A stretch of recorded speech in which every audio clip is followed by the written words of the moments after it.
भाई ये टीएलपी की तरफ से दिया गया था और उसका मैं आपको एक बात हाँ जी हम ये समझते हैं as a party as a legal as a parliamentarian sorry Pakistan Tehreek Insaf किसी भी बंदे को ये हक नहीं है कि किसी और के खिलाफ फितवा इशू कर ले मज़हब के हिसाब से।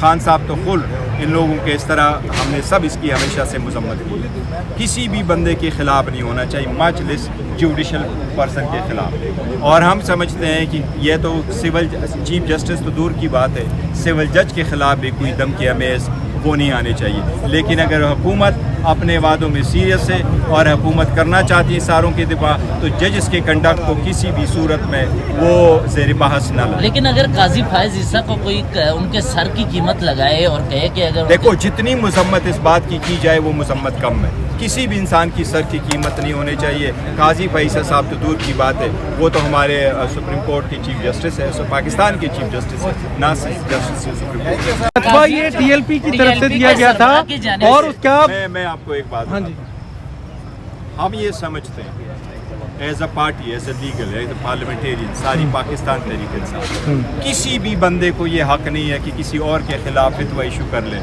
मज़हब के हिसाब से।